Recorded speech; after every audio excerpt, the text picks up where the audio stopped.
Chapter 8 Wind, Storms and Cyclones. This is the sixth and the last video of this chapter.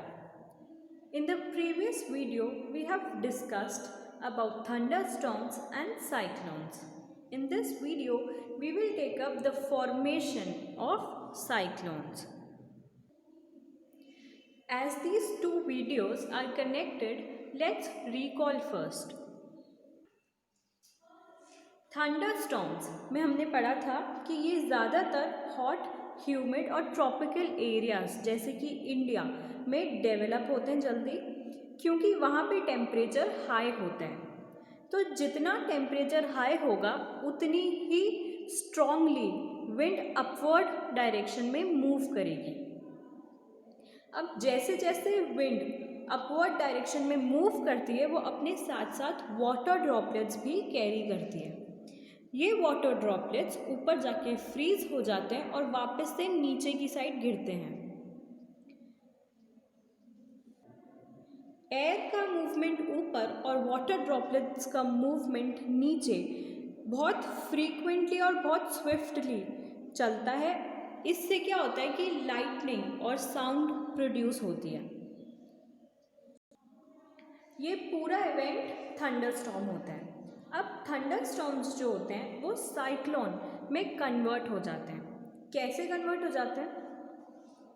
आपको पता है कि जब water को अपना स्टेट चेंज करना होता है लिक्विड से वेपर यानी कि गैसेस फॉर्म में, तो उसे हीट की ज़रूरत होती है। अब वाटर साइकिल में वाटर ने जो भी हीट एटमॉस्फेयर से ली है वेपर बनने के लिए, ताकि बाद में फिर क्लाउड फॉर्मेशन हो, वो हीट जैसे ही रेन आई तो रेन ड्रॉपलेट्स के साथ में वापस एटमॉस्फेयर में रिलीज हो जाती है।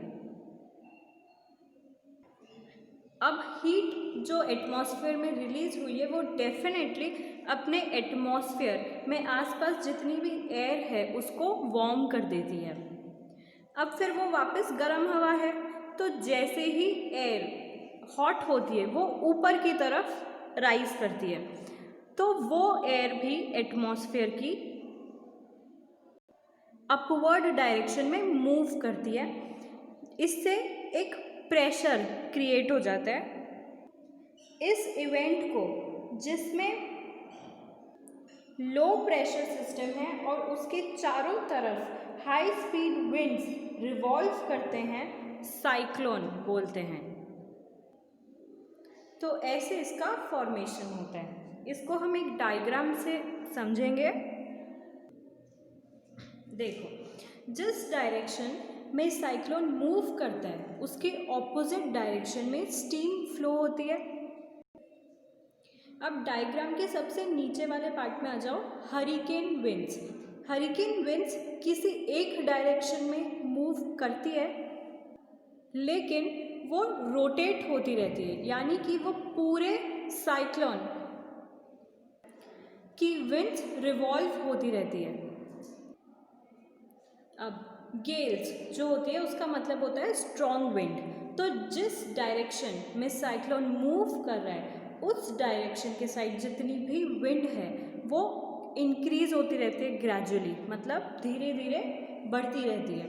लेकिन उसके ऑपोजिट डायरेक्शन में जो भी विंड है वो ग्रेजुअली डिक्रीज होती है, कम होती है। तभी तो यहाँ की विंड डिक्रीज होगी, तभी तो जिस साइड वो मूव कर रहा है साइक्लोन उधर की इंक्रीज होगी। साइक्लोन में जो हरिकेन विंड्स होते हैं उसके ऊपर जो पार्ट होता है उसको आई बोलते हैं। वहाँ से एयर जो है वो राइज होती रहती है जिस डायरेक्शन में साइक्लोन मूव कर रहा है, लेकिन उसका ऑपोजिट डायरेक्शन जो है वहाँ की एयर सिंक होती रहती है, कम होती रहती है, और ऊपर से एयर का आउटफ्लो हो जाता है। हर डायरेक्शन में होता है ये आउटफ्लो। हरिकेन विंड्स जितनी स्पीड से मूव करते हैं वो साइक्लोन की स्पीड मानी जाती है। समझ आया साइक्लोन का फॉर्मेशन कैसे होता है? अब हम पढ़ेंगे कि साइक्लोन से डिस्ट्रक्शंस क्या क्या हो सकते हैं। Destructions caused by cyclones. Cyclones can be very destructive. Strong winds push water towards the shore, even if the storm is hundreds of kilometers away. These are the first indications of an approaching cyclone. The water waves produced by the wind are so powerful that a person cannot overcome them. The low pressure in the eye lifts water surface in the center. The rising water may be as high as 3 to 12 meters. It appears like a water wall moving towards the shore. As a result, the seawater enters the low-lying coastal areas, causing severe loss of life and property. It also reduces the fertility of the soil. Continuous heavy rainfall may further worsen the flood situation. High-speed winds accompanying a cyclone can damage houses, telephones and other communication systems, trees, etc., causing tremendous loss of life and property. सबसे पहले तो cyclones जो होते हैं वो बहुत ज़्यादा destructive हो सकते हैं, लेकिन साइक्लोन्स आ रहे हैं ये पता कैसे चलता है? साइक्लोन्स की जो स्ट्रॉन्ग विंड होती है वो पानी को किनारे की तरफ पुश करती है। इससे साइक्लोन का इंडिकेशन मिलता है और ये वाटर वेव्स जो होती हैं विंड ने जो प्रोड्यूस करी हैं वो इतनी पावरफुल होती हैं कि कोई भी इंसान उसको ओवरकम नहीं कर सकता। अभी जब मैंने साइक्लोन फॉर्मेशन का डायग्राम बनाया था तो मैंने उसके नीचे वाले पार्ट में आई को बनाया था। उस आई में लो प्रेशर होता है, वो वाटर सरफेस को सेंटर में लिफ्ट कर देता है। जो वाटर सेंटर में लिफ्ट हुआ है वो राइज होता है और वो 3 to 12 मीटर तक राइज हो सकता है। तो वो दिखने में ऐसे लगता है जैसे कि कोई वाटर वॉल है जो कि किनारे की तरफ मूव कर रही है। शोर के साइड में कोस्टल एरियाज होते हैं। अब वो वाटर जो है साइक्लोन के फॉर्म में वो कोस्टल एरियाज में आ जाता है, जिससे कि बहुत सीवियर लॉस होता है लाइफ का भी और प्रॉपर्टी का भी। मतलब बहुत सारी प्रॉपर्टी डिस्ट्रॉय हो जाती है और बहुत सारे लोग उस वजह से मर भी जाते हैं। साइक्लोन्स सॉइल की फर्टिलिटी को भी डिक्रीज कर देता है। अब जितनी सॉइल फर्टाइल होगी उतनी ही वहाँ पर प्लांट्स ग्रोथ या फिर क्रॉप ग्रोथ अच्छी होगी, लेकिन क्योंकि सॉइल की फर्टिलिटी डिक्रीज हो गई है उन एरियाज़ में क्रॉप प्रोडक्शन या फिर प्लांटेशन नहीं हो सकते। साइक्लोन्स के साथ में अगर बारिश भी आ रही है तो फ्लड्स के चांसेस बढ़ जाते हैं। साइक्लोन्स प्रॉपर्टी के साथ साथ कम्युनिकेशन केबल्स या टेलीफोन्स भी डिस्ट्रॉय कर देते हैं। एक और इम्पॉर्टेंट टर्म होती है tornadoes. In our country, they are very non-frequent. A tornado is a dark funnel-shaped cloud that reaches from the sky to the ground. Most of the tornadoes are weak. A violent tornado can travel at speeds of about 300 km per hour. Tornadoes may form within cyclones. The cyclone coastline of India is vulnerable to cyclones, particularly the east coast. The west coast of India is less vulnerable to cyclonic storms, both in terms of intensity and frequency of the cyclones. Tornadoes हमारी country में बहुत कम आते हैं। ये cloud होता है जो कि डार्क कलर का होता है और फनल शेप्ड का होता है। स्काई से ग्राउंड तक आ जाता है ये। वैसे तो टोर्नाडोज जो होते हैं वो बहुत वीक होते हैं, लेकिन एक वायलेंट टोर्नाडो जो है, जो कि नुकसान कर सकता है, वो 300 किलोमीटर पर आवर की स्पीड से आता है। टोर्नाडोज साइक्लोन्स के अंदर फॉर्म हो सकते हैं। इंडिया में जितने भी कोस्टल एरियाज़ हैं या फिर कोस्ट लाइन्स हैं, वो सारे साइक्लोन्स से डैमेज होने के उनमें चांसेस होते हैं। लेकिन जो वेस्ट कोस्ट है वो कम वल्नरेबल होता है, और ईस्ट कोस्ट जो है, ईस्ट कोस्ट को साइक्लोनिक स्टॉर्म्स जो है वो ज़्यादा डैमेज कर सकती हैं। ईस्टर्न कोस्ट में साइक्लोन्स की इंटेंसिटी और उनकी फ्रीक्वेंसी भी ज़्यादा होती है as compared to western coast. Moving forward, effective safety measures. Cyclone से बचने के तरीके कौन कौन से होते हैं? First, a cyclone forecast and warning service, rapid communication of warnings to the government agencies, the ports, fishermen, ships, and to the general public. Third, construction of cyclone shelters in the cyclone-prone areas and administrative arrangements for moving people fast to safer places. ठीक है, सबसे पहले तो जब weather forecast होता है या weather को स्टडी करते हैं तो साइक्लोन आने के चांसेस पता चल जाते हैं, तो वार्निंग सर्विसेज और फोरकास्ट होना चाहिए। सेकेंडली, अगर पता है कि साइक्लोन आने वाला है तो जल्दी से जल्दी गवर्नमेंट एजेंसीज़ को कांटेक्ट करना चाहिए और उनको बताना चाहिए ताकि वो साइक्लोन शेल्टर्स बनाए उन एरियाज़ में जहाँ पर साइक्लोन नहीं आ सकता, मतलब जहाँ पर पानी वाली जगह नहीं हो। और कोस्टल एरियाज़ में जो लोग रहते हैं जिनको साइक्लोन से ज़्यादा खतरा है, उनको गवर्नमेंट सेफ प्लेसेस में शिफ्ट करे। ये तो सारे हो गए कि गवर्नमेंट क्या क्या कर सकती है। अब आते हैं लोगों पर। लोग अपने आप में क्या कर सकते हैं साइक्लोन से बचने के लिए?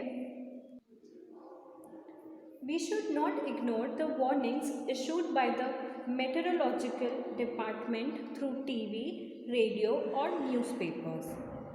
We should make necessary arrangements to shift the essential household goods, domestic animals and vehicles, etc. to safer places. Avoid driving on roads through standing water as floods may have damaged the roads, and keep ready the phone numbers of all emergency services like police, fire brigade and medical centers. Some other precautions if you are staying in a cyclone hit area. Do not drink water that could be contaminated. Always store drinking water for emergencies. Do not touch wet switches and fallen power lines. Do not go out just for the sake of fun. Do not pressurize the rescue force by making undue demands. Cooperate and help your neighbors and friends. सबसे पहले तो जो warnings आपको meteorological department दे रहा है TV, radio और newspapers के ज़रिए, उनको इग्नोर नहीं करना चाहिए। नेसेसरी अरेंजमेंट्स आपको पहले से बनाने चाहिए, हाउस होल्ड गुड्स के, डोमेस्टिक एनिमल्स के या फिर गाड़ियों को सेफर प्लेसेस में ले जाना चाहिए। रोड्स पर ड्राइव करना अवॉइड करना चाहिए क्योंकि हो सकता है कि फ्लड्स ने रोड्स को डैमेज कर दिया हो। आपके पास पुलिस, फायर ब्रिगेड और मेडिकल सेंटर्स के नंबर ऑलरेडी सेव्ड होने चाहिए इमरजेंसी के लिए।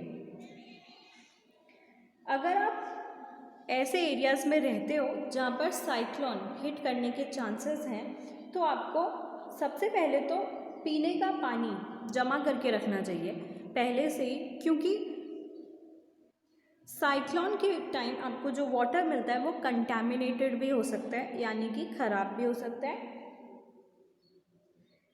वेट स्विचेस और पावर केबल्स को आपको हाथ नहीं लगाना है।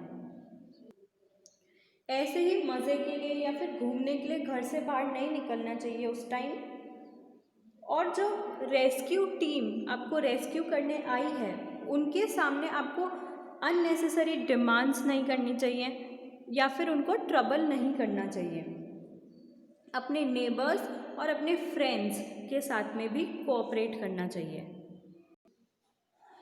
एडवांस टेक्नोलॉजी ने भी साइक्लोन से प्रोटेक्टेड रहने में और उनसे बचने में हमको हेल्प करी है। कैसे हेल्प करी है? These days we are better protected.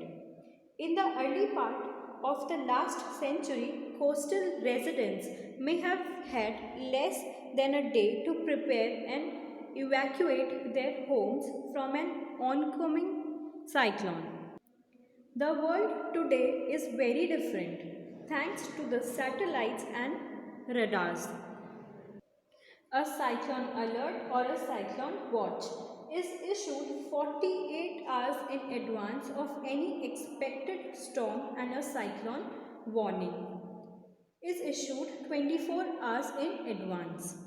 The message is broadcast every hour and half hour when a cyclone is nearer to the coast. Several national and international organizations cooperate and monitor the cyclone related disasters. पहले के time में यानी कि last century तक cyclones से protect होने के लिए टाइम बहुत कम मिलता था, मतलब लेस देन 24 आवर्स।